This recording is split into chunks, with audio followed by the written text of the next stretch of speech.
With my Cash Manager MasterCharge card, it's like having my personal key to my own bank that I can use 24 hours a day, 7 days a week. Leonard L. Behan of 210 Northwest 16th Street in Grand Prairie, Texas, is another happy customer of Grand Prairie State Bank who's discovered the convenience of the Cash Manager. Even though we do miss the friendliness of the bank employees, the Cash Manager is a real winner. Mr. Behan's testimony is one of many satisfied customers using Grand Prairie State Bank's amazing 24-hour Cash Manager. It provides instant cash, making deposits day and night, weekends and holidays. Sounds interesting, huh? Then contact the people at Grand Prairie State Bank. Durwood A. Sutton, President. Grand Prairie State Bank. When we say service, it means something.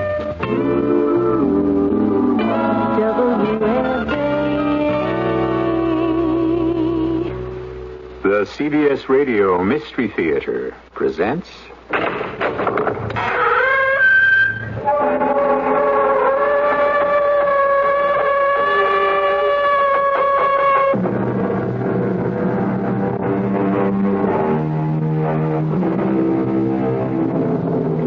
Come in. Welcome. I'm E.G. Marshall. How are you? Happy? Depressed? Something in between?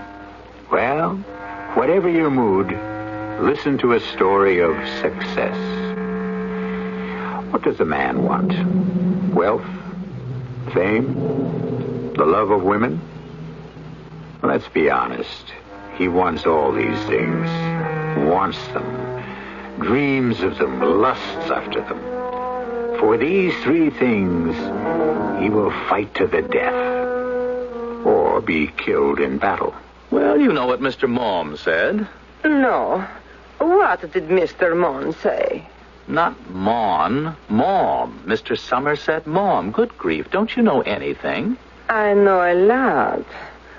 Now tell me, what did he say? He said, money is a sixth sense, without which one cannot make proper use of the other five.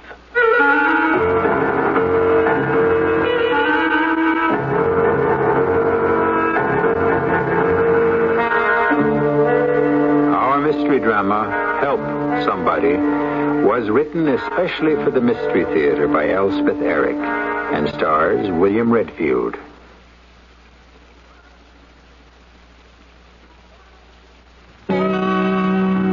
The God belongs to the many who could use a helping hand.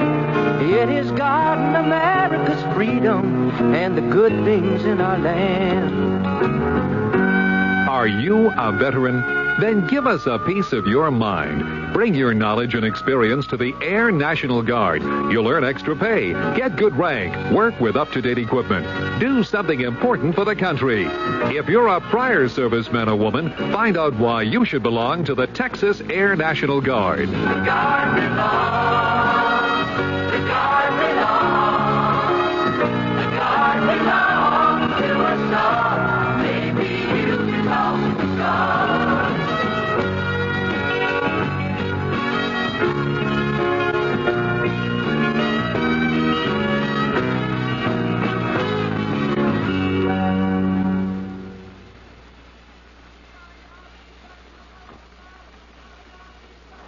Your Lung Association takes great pride in preventing the half a dirty dozen. They call me tuberculosis. TB for short, but not for long, right?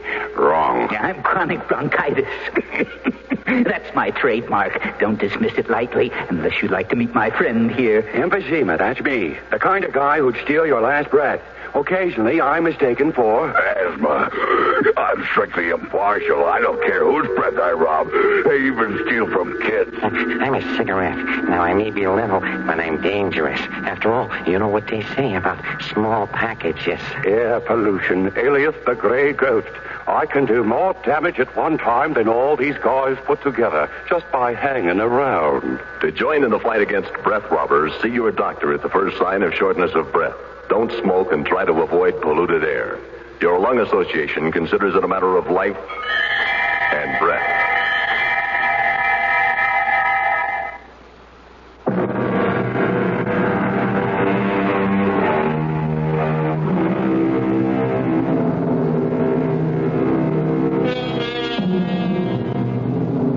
Our story concerns a writer, and his name is Anthony Price. Nobody's much interested in writers. People are apt to think that plays are ad-libbed by the actors, that movies are improvised by the director, that novels tell their own stories, that poems form themselves. But in the words of an old theatrical maxim, if it ain't on the page, it ain't on the stage. And it's not in the book either, or on the printed page, or, I might add, on the radio. So listen now to the story of Anthony Price, writer.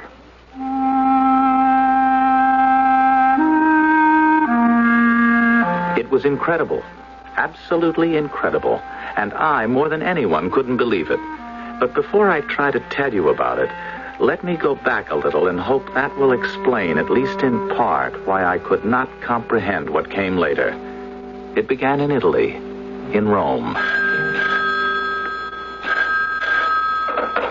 Pronto? Si. Anthony Price, aquí. Anthony? Si, yes. Clark McKay, Anthony, your father's lawyer. You remember me? Oh, very well, Mr. McKay. How's every little thing in New York? Anthony, your father asked me to call you. Oh? Couldn't he have picked up the phone himself?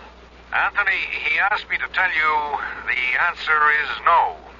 Look, hasn't he heard there's inflation in Italy, too? That pitiful allowance he granted me 10 years ago is positively pathetic by now. Well, he thinks you should be able to supplement it with your writing. Mr. McKay, I've written 4 books and made a grand total of $914. Perhaps you should try something else. I don't know anything else. Well, there must be something. There isn't. Thanks for calling, Mr. McKay.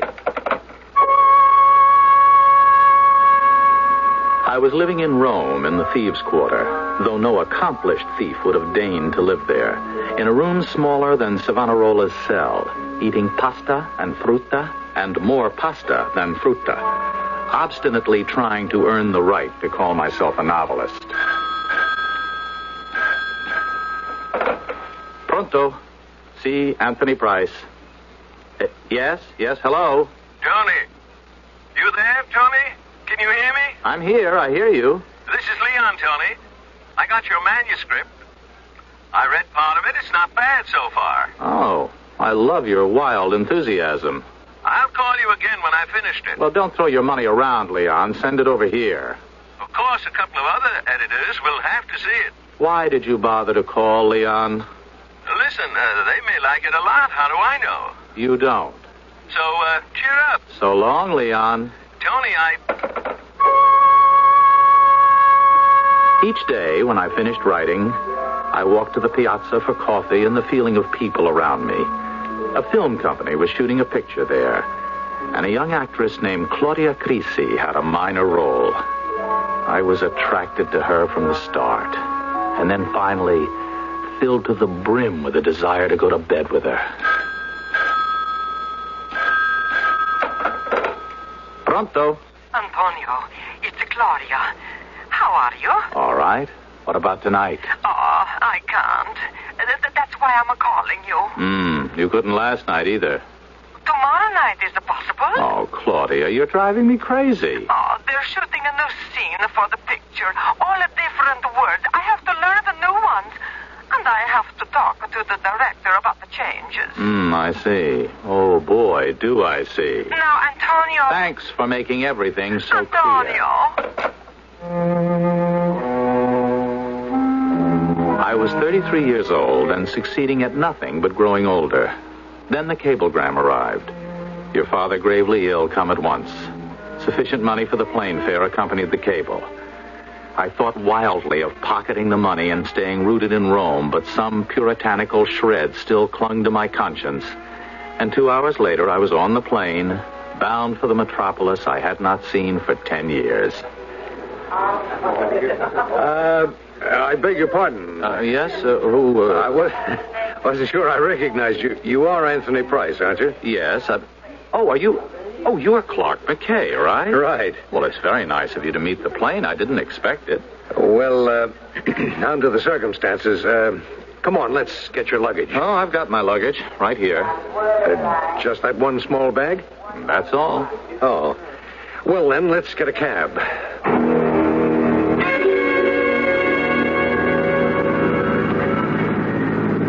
think I should tell you, of course you probably know anyway, I don't have money for a decent hotel. Oh, that's all right. Well, no, it isn't all right, but any place will do. How is my father? You can stay in his apartment if you like. I'm not sure he'd like. It's very large. 13-room penthouse overlooking the park. Your father bought it last year. I suppose he's in a hospital. Which one? He's not in a hospital, no. Oh, then he must be better. Anthony, he's dead. He's dead? Yes, about an hour ago. I was 30,000 feet in the air an hour ago. I'm sorry. I wish I were. Mr. McKay, we weren't on the best of terms. You know that. I wish I could feel something. It's terrible not to feel anything at all. Well, it's the shock. Maybe. Well, now, perhaps I can give you some news that will... that penthouse I was telling you about? Yes, 13 rooms overlooking the park. Yes, he left it to you, Anthony. He what? It's in your name. But that's a riot. Oh, that's the funniest thing I ever heard. How am I supposed to support a penthouse when I can't even support myself? Yes, well, of course, there'll be a formal reading of the will, but I see no reason not to tell you since you're... Anthony, you are the sole heir. I'm what? He left all his money to you.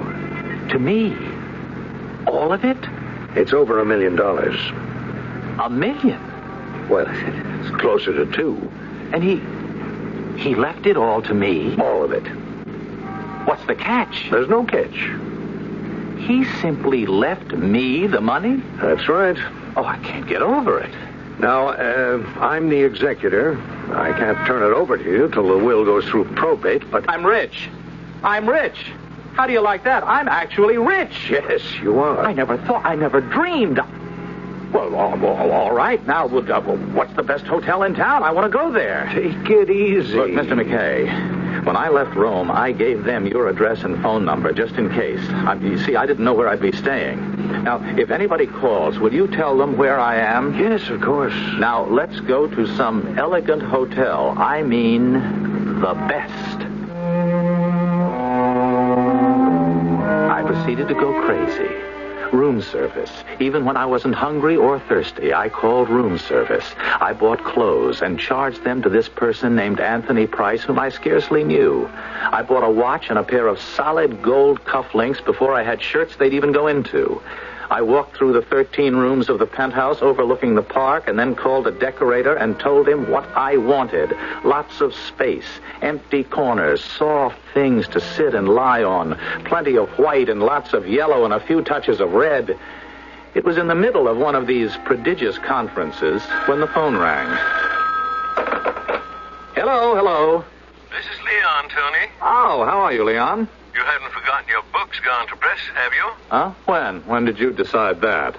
Well, we pushed the publication date up a bit. I told you that. Oh, I must have forgotten. It's not in the bookstores yet, but the review should be coming out in a day or so.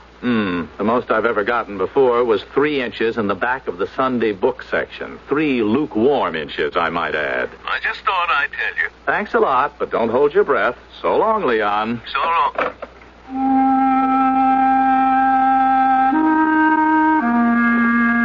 Now, you may think I sounded blasé, and I suppose I did.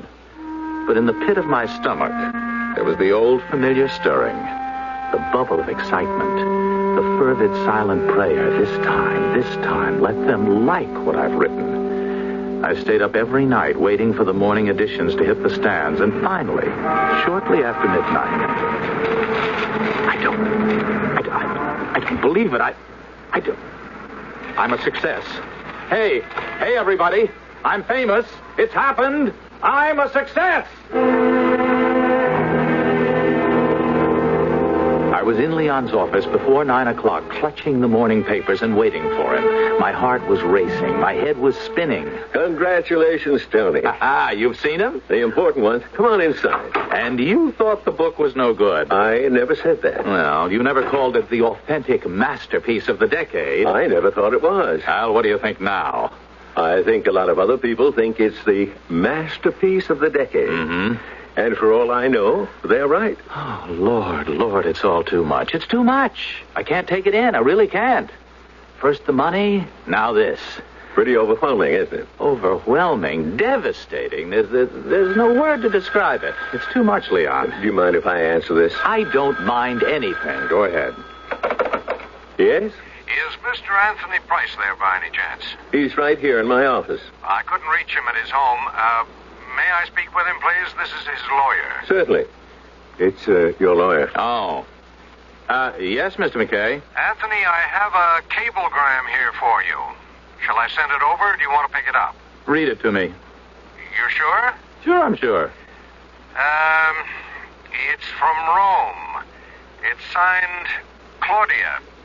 Read it. I cannot live without you, Antonio. Arriving tomorrow, flight number... That's enough. Well, don't you want to know that... I'll pick it up in a little while.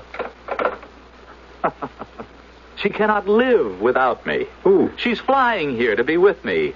Who is? A girl I've been wanting for months and months, and now she wants me. It's too much. It's just too much.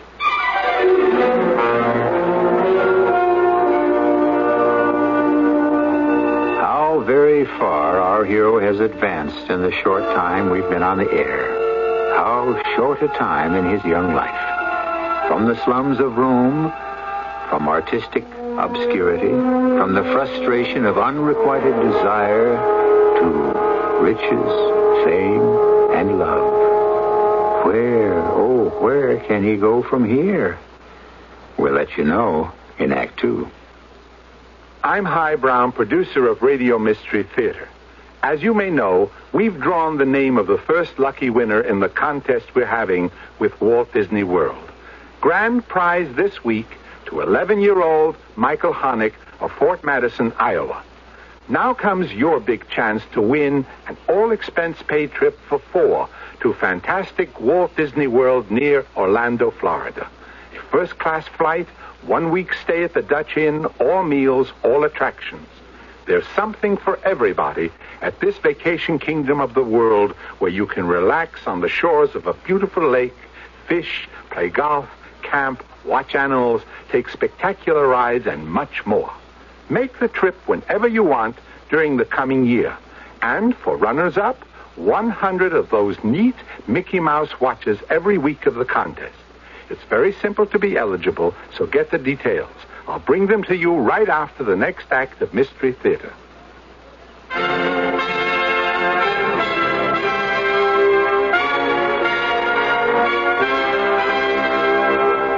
In God we trust. America speaks.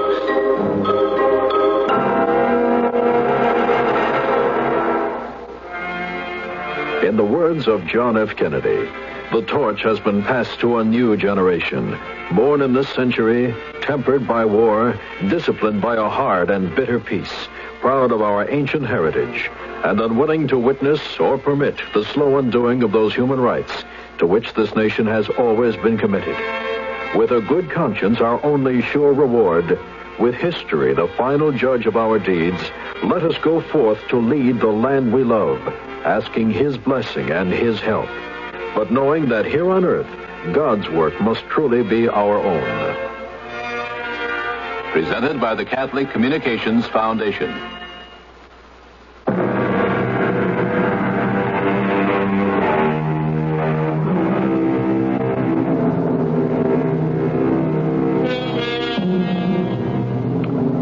The father of Anthony Price died suddenly and left his son almost $2 million and a penthouse overlooking the park. Following close upon this stupendous event came the publication of Anthony's 5th novel and the reviews which made it his first successful one. And Fortune's smile turned to a gurgle of light-hearted laughter when he received a telegram from the girl he coveted, announcing that she felt the same desire for him and was flying to join him. Antonio! Antonio! Oh, my darling! Oh, Oh, let me look at you. Oh, I wasn't wrong. You are the most beautiful thing in the world. Come on. I've got a car waiting. Oh, but my suitcase. Never mind. I'll send somebody back for them. Just give me the check stubs. Oh, what's all this? This car waiting, this sending somebody back for the suitcases. You talk like a rich man. I am. My father left me all his money. Your father? Who was so stingy? Well, he got generous toward the end. He also left me a 13-room penthouse. A penthouse? With a terrace. Overlooks Central Park. I've had it all done over. I thought we'd be staying in some cheap pensione. Oh, I can't wait to see it. Well, you'll have to wait for a couple of hours. Oh, I can't. Now, I have to go to a cocktail party, and you have to come with me. I don't care about any old cocktail party. I only care about this one. It's for me. For you? My publishers are throwing it. My book came out a couple of days ago, and Claudia, it's a hit. Not just a hit, a big, big hit. Antonio, you're a success. You're famous. How wonderful. And you're beautiful. Lord, but you're beautiful. And how I want you.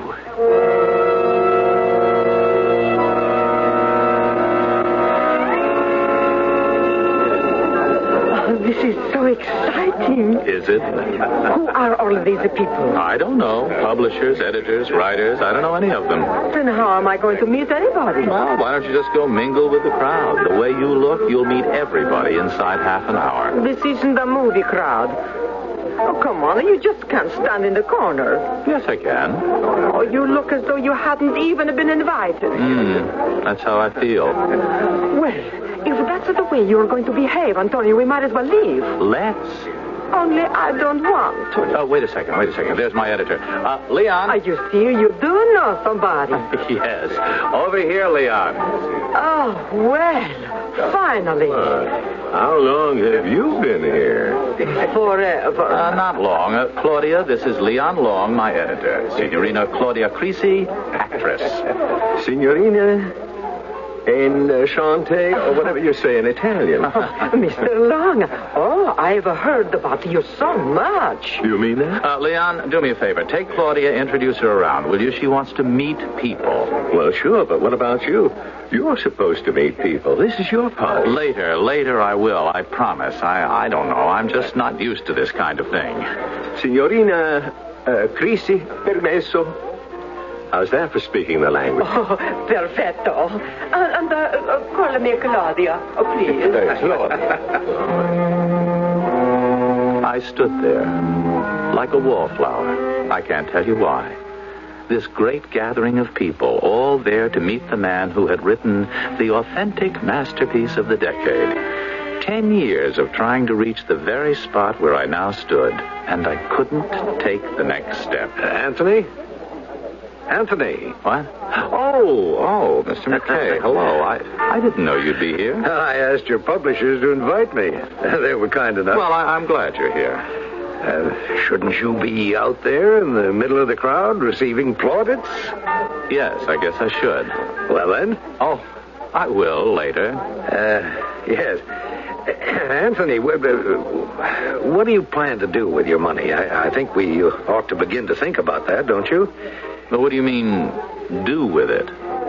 Well, there are various ways of handling it. Well, what did my father do with it? I'll do whatever he did, I guess. Well, your father used it to make more money. Oh, I see. Well, no, I don't think I'd care to do that. Actually, I wouldn't know how. I mean, can't we just put it in the bank and I'll buy things with it, I guess. Uh-huh. A car? Oh, I already bought one of those. Oh, what kind? Maserati. Oh, that's a good car. Yes. I wanted one for 10 years. Now I've got one. You like it? What? I said, do you like it? Oh, look at Claudia. She's having a ball, isn't she? Which is Claudia? The most beautiful girl in the room. Oh, she's the one from Italy. Sent you the cable. Mm-hmm. Leon's introducing her around. Well, I think he's bringing her back here. Antonio, such a beautiful party. I meet so many people. Everybody's so nice. Come on, Tony. You can't stand against that wall any longer. Go on, darling. It's your party, all for you. You really should, Anthony. I don't want to Tony, come on. Antonio. Oh, I really think, Anthony... I want to get out of here. You can't. Claudia, come on. We're leaving now. I have to get my coat. Well, then we'll get it. I started to move away with her, but I stopped before I'd gone very far. The voices of Leon and McKay reached me where I stood. Is he all right, do you think? I don't know. I was talking to him before about his inheritance. He didn't seem interested. Well, he certainly isn't interested in anything here. I think perhaps all he's interested in is the young girl from Italy. That must be it. That must be it. I said the words over to myself. That must be it. Claudia was here. Claudia was with me. She had flown the ocean to be with me. I was waiting for her to collect her coat. Then she and I would get into my Maserati. We would drive to my 13-room penthouse, and there, after all the months of longing and frustration, she would be mine.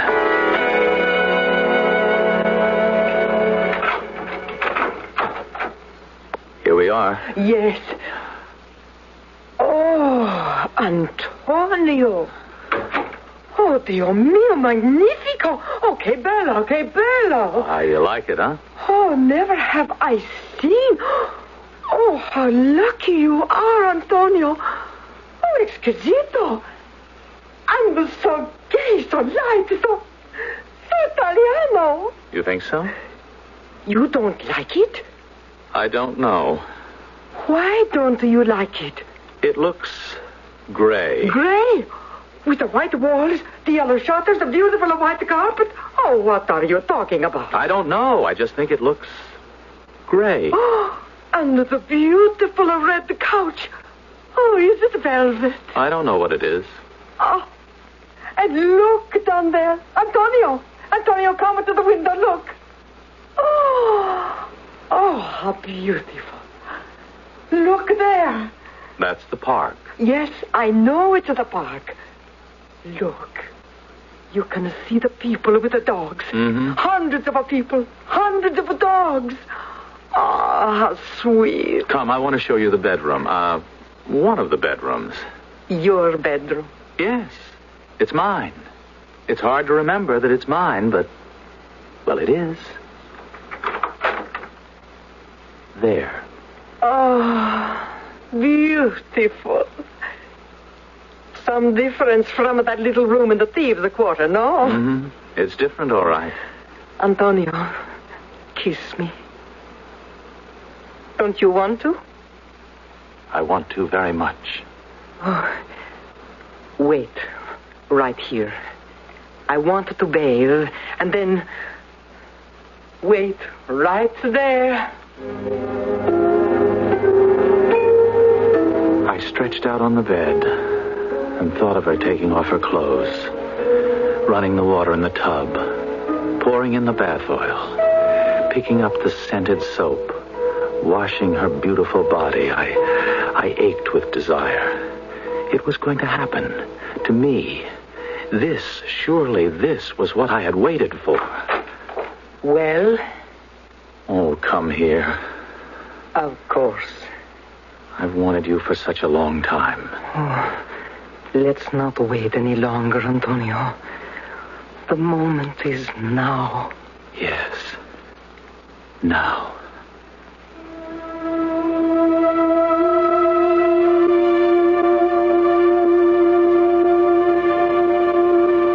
What is a man supposed to feel when he first possesses a woman he has desired? Triumph, ecstasy, fulfillment? I don't really know. All I know is that I felt nothing. I could have been an actor in a motion picture. I could have been reading about myself.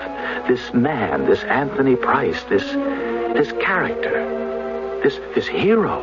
Oh, what a man. Rich, famous, and beloved. I marveled at him, and I felt nothing. Antonio, say something, please. You don't like me? I disappoint you? It was very good. Then why... Antonio, look at me. Oh, Dio mio, you look so sad.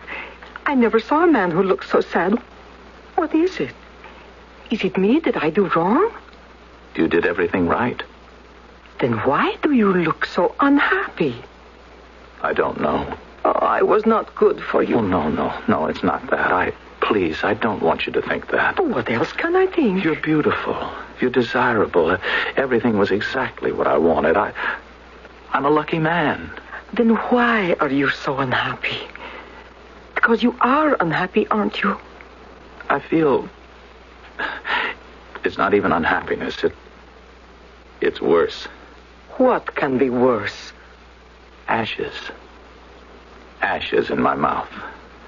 What does that mean? Everything has turned to ashes. Oh, if you're going to talk like that, I don't understand a word. I know, and I can't make you understand.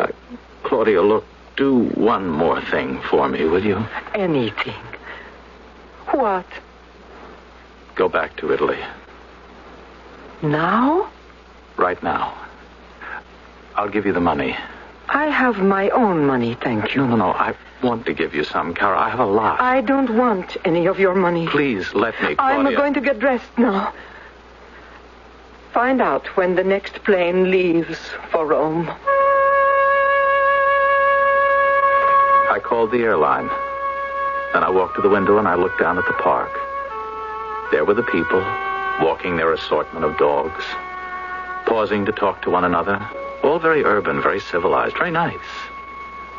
Then I saw a black figure racing along the furthest edge of the park, running wild and unattended. I wanted, above all else, I wanted to be that solitary thing. I wanted to be a wolf, a lone wolf on the tundra, so that I could open up my throat and howl. A desperate, abandoned howl filled with terror and desperation. A howl that would say, I am here. I am frightened. I am alone. And I don't know what to do.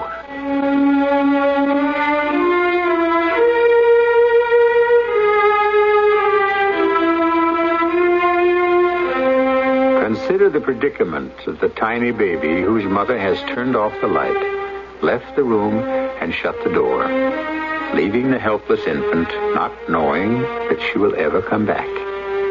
What can the child do but cry? And what does the cry say but, I am here, I am frightened, I am alone, and I don't know what to do. Now, what of the grown man for whom every aspiration, once achieved, yields no satisfaction? What of him? We'll explore his destiny when we return shortly with Act 3. I'm High Brown, director of Mystery Theater. This month, we in Walt Disney World are giving 16 lucky people all expense-paid vacations at Walt Disney World near Orlando, Florida. Just send your name and address, and each week in August, we'll select the lucky winners in random drawings. You can win a week of fun for 4 at the Vacation Kingdom of the World. Fly first class, stay in the Dutch Inn, get free tickets to all rides and attractions in the Magic Kingdom, including Disney's spectacular bicentennial celebration, America on Parade. There are 400 Mickey Mouse watches as prizes also. Send your name and address to Mystery Theater, P.O. Box 1, Radio City Station, New York, 10019. Contest void where prohibited. Employees of CBS and Walt Disney not eligible. Write today. Mystery Theater, P.O. Box 1, Radio City Station, New York. Entries received by September 3 are eligible for at least one drawing. Winners will be notified by mail.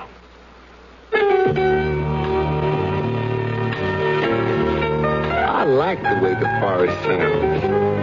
The way the leaves rustle in the wind and fall to the ground and crunch under your feet. The way the birds sing and the chipmunks chatter.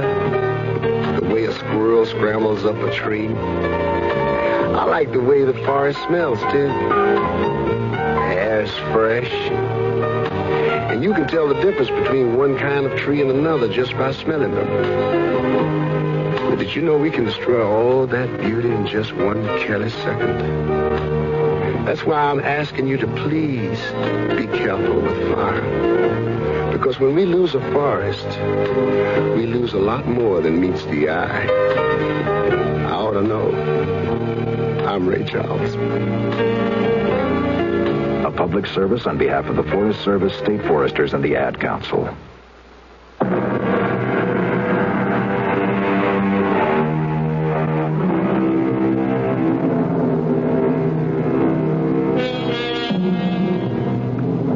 We left Anthony Price, writer, with his new wealth, his sudden fame, both turned to ashes in his mouth. His capacity to enjoy them evaporated. He had just suffered his bitterest disappointment. The girl of his dreams and desire had yielded herself to him, and this, too, had brought no pleasure. We rejoin him now, alone. I lived somehow through the days that followed. There was nothing I wanted to buy. There was no talk show or interview that I wanted to take part in. There was no woman I wanted to meet. For the most part, I lay on the red velvet couch and stared at the ceiling. Now and again, I would get up and walk to the window and stare down at the park with its myriad of people and dogs. One day, I thought I would dress, go outside, cross the street, and join them. Perhaps lose myself in that idle crowd of dog-walking people I did not know, who did not know me. I developed a mild interest in the dog-walking people. They usually formed little groups, and when I eavesdropped on their conversations, I found they were almost always talking about their dogs, almost never about themselves. And another funny thing, they almost never knew one another's names, but they always knew the names of one another's dogs. So it was, hello, Beauregard, hi there, Colonel, well, how's Mingus today? Greetings like that. It was as though this brief, dutiful period in the park had been given over to the dogs, and the pets had become the people, and the people, the pets. Then one day, I saw a young girl sitting on a bench. A stringy, scrawny sort of a girl, not distinctive in any way, save one. She had no dog. Hello. Hello? Mind if I sit down? No. Thank you. I don't have a dog either. Makes me feel out of place here. Why don't you get a dog? Why don't you? Well, my landlady won't let me keep one. Oh. Anyway, I have one. Sort of. Where do you keep it? Oh, he keeps himself. Really? Where? Well, I don't know. Well, why do you say he's yours? Well, I feed him. I'm waiting for him now. I have some steak with me. I saved it from dinner last night. I was taken out to a restaurant. Are you sure he'll show up? Well, he always does. Oh. What's his name? Well, I haven't given him a name. It's not up to me. On the other hand, I suppose I ought to call him something. Well, that's a good name. What is? Something. You think so? Well, if I were a stray dog, I'd like to think someone was looking for me. And everybody's looking for something. Don't you think so? Is that supposed to be a joke? I don't think so. Well, oh, here he comes. That's him? He's just a mongrel, but he's very beautiful, don't you think? I've seen him before. Oh, he comes around every day. No, not here. I saw him from my window once, running, just the way he's running now. It was a day when I thought the world had ended. Oh, obviously it didn't end. Not quite. Come on, good dog. Come on over here. Here's something. Oh, good dog.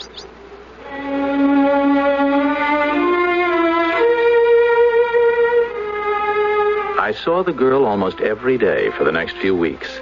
Once or twice, she wasn't on the familiar bench, and on those days, the dog didn't show up either. I never asked her anything about herself. True to what I took to be the code of the dog walkers, I confined our conversations to the subject of the black dog. Then, one bright sunny day, I walked with some semblance of a purposeful stride to the familiar bench and found it empty. I sat down and waited. I waited until nightfall. Oh, well, it had happened before. Tomorrow we would meet and talk about the black dog and bring our bags of food for him and discuss his weight and the color of his eyes. But she wasn't there the next day, or the day after, or the day after.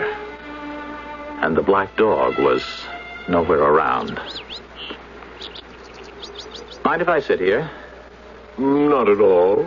Oh. Nice dogs you've got there. Poodles? Can't you tell? I'm looking for someone, a girl. She usually sits on this bench. She has this dog. I mean, he's not hers, but she feeds him. I mean, he's black, long hair, very glossy, shiny hair, wavy tail, amber eyes. What's his name? His name? Well, she never gave him a name. She said she supposed she ought to call him something, and I said, well, that's a good name, something, but we really never decided exactly. Then the dog doesn't belong to you. Oh, no. Then he's a feral dog. A what? A feral dog. Wild, untamed. Oh, no, he's not wild. No, and he's very tame. He's a very nice dog. Feral dogs don't last long. They don't? I read somewhere 2 years is the average life for a feral dog. Never have I hated a man so much. I left without another word. By the time I got back to the apartment, I was trembling with rage. But what had he said to anger me so? 2 years is the average time for a feral dog. Though he'd read that somewhere, he'd simply repeated it to me, but in a voice and with a manner so indifferent, so callous, so uncaring, I wanted to kill him.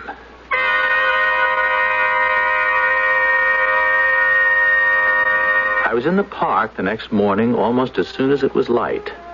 I reached the bench which had been my rendezvous for those few life-saving weeks. I didn't expect to find the girl there at that hour. I didn't expect to find anyone.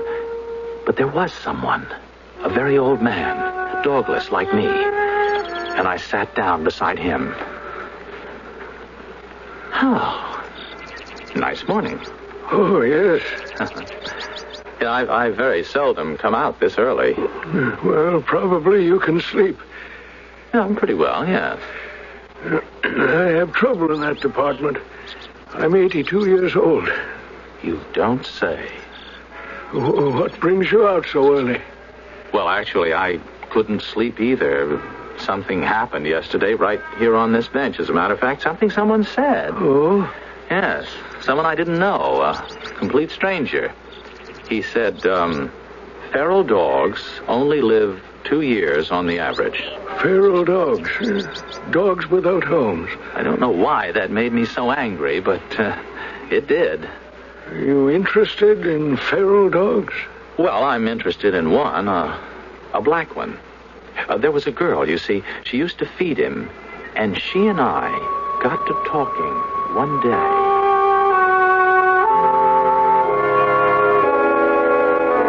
I told him the whole thing, the whole trivial story.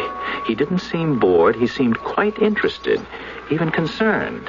Well, I know that girl. You do? Oh, what happened to her? Why doesn't she come around anymore? She got married. She got married? I think they moved upstate somewhere. He got a job up there. Oh. Well, I don't know why I'm surprised. There's no reason in the world why she shouldn't get married, only... Well, I guess I got into the habit of meeting her and feeding the dog. I guess I thought it would go on forever. That's silly of me. It got to be a habit. Well, sort of. No, it was more than that. You see, I met her, and through her I met the dog at a kind of crucial time in my life. Mm-hmm. Something happened to me. Well, a lot of things happened to me all at once when I least expected it. Least expected them, I mean, any of them, and, well, certainly not all of them. And then it happened, and that was the worst of all. I'm sorry. I must sound all mixed up. I must sound crazy. That's all right. I'll try to straighten it out. That is, if you're interested. Oh, I've got all day if it takes that long. Well, I don't think it'll... On the other hand, I don't know. It might. Well, it's a nice day. It all started when I was in Rome, and I got a cable that my father was very ill. By the time I got here, he was dead.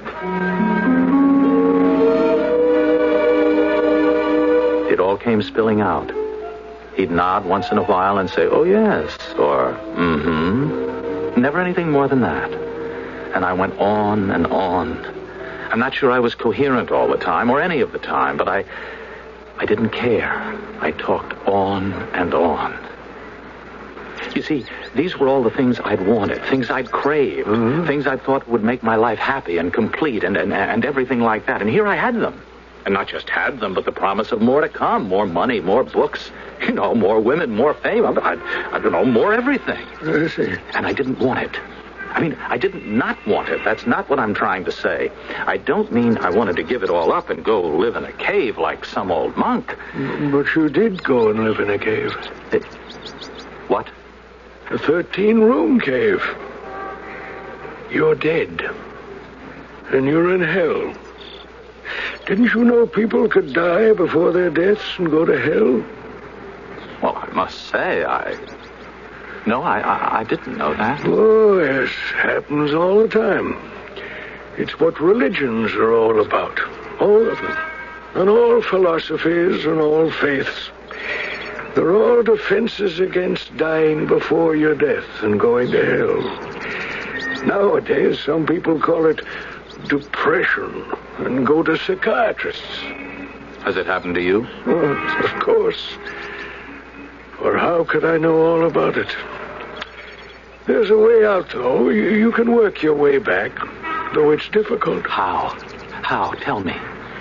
Well, in everything you've said, something seems to be missing. Now, that part about your father's death, you told me you didn't feel anything. I think you felt a lot.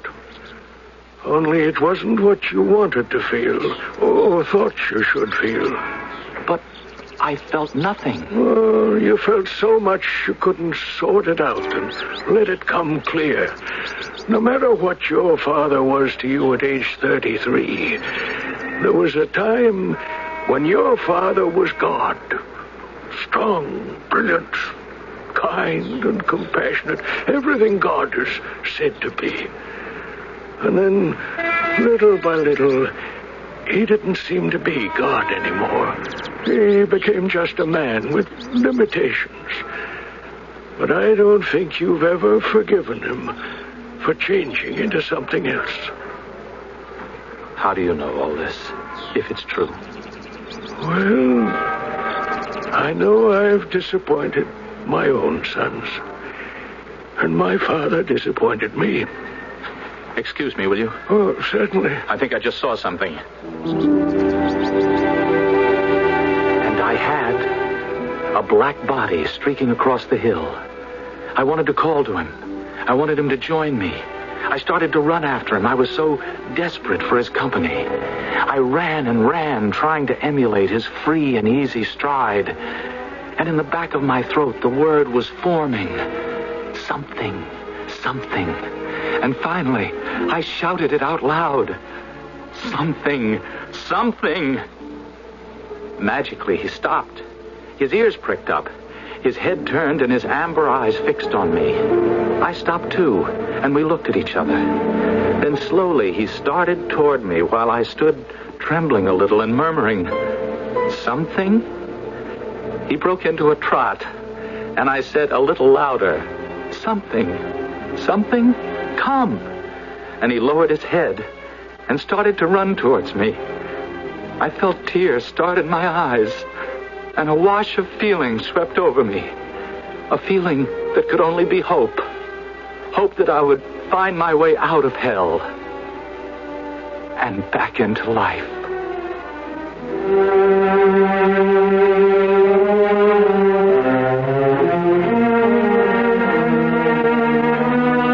You'll have noticed, perhaps, that at first Anthony ran frantically after the dog something. Then, when their eyes had met, he stood stark still, and something began to run joyously to him.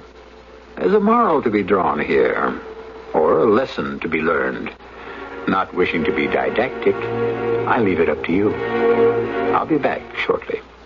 The following fable is presented to make you want to buy a Buick. From Mom, I got my practical side. Christmas? Oh, just get me a nice mop, son. From Dad, I got my fun-loving side. Go fly a kite, kid. So, being practical and fun-loving, naturally, I got a Buick Skylark. Being the only V6-powered American compact, it's very practical. And being a Buick, it's a lot of fun to drive. As Mom says... A wise decision, son. Or, as my father would say... Nice car, kid. Let's go shoot some pool. Buick, dedicated to the free spirit in just about everyone. You probably have a friend who drinks too much, but you can't talk to him about it because, why? Because it's not polite. Nonsense. Friends are supposed to get involved, so don't be polite. Help him. Talk to him. And write to us. We'll send information that can help you help him. Write Alcohol Box 2345, Rockville, Maryland 20852. This message is a public service by this station and the National Institute on Alcohol Abuse and Alcoholism.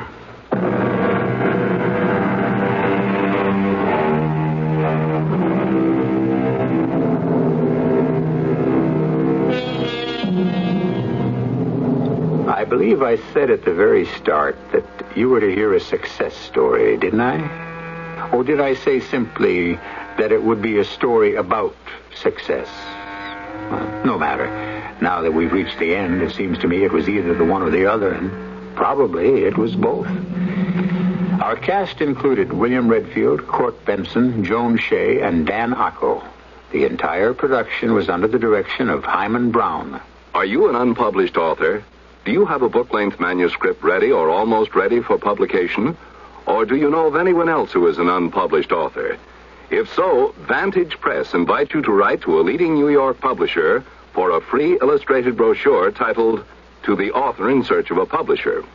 It explains how you may have your manuscript printed and published in a matter of months. Just write to GPO Box 1414, New York, New York. Whether your subject is fiction, non-fiction, poetry, or even scientific, specialized, or controversial, this 52-page brochure shows you how to arrange for prompt publication. To get your copy, write to GPO Box 1414, New York, New York. That's GPO Box 1414, New York, New York. If this is your first book, you'll find this free brochure especially valuable and informative.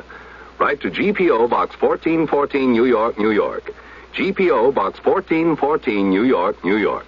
Radio Mystery Theater was sponsored in part by Buick Motor Division and by the Florida Orange Growers.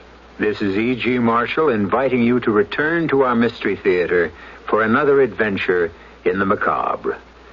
Until next time, pleasant dreams.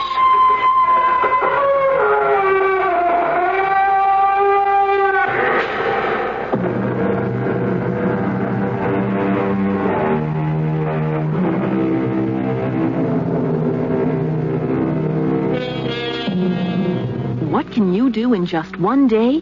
You can find out how to help yourself, your country, and your community. You can belong to the Air National Guard for a day.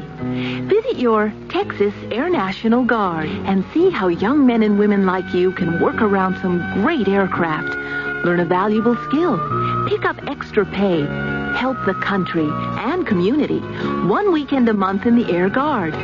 It's a weekend that could make a difference in your whole life. Find out more. Call your Texas Air National Guard and belong to the Guard for a day. The Guard belongs. The Guard belongs. The Guard belongs to us all. Maybe you belong to God.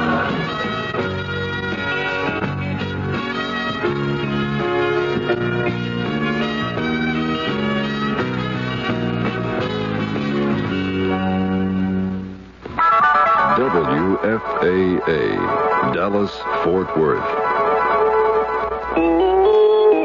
CBS News. You've been listening to the OTR Gold Network. Find more classic radio at otrgold.com.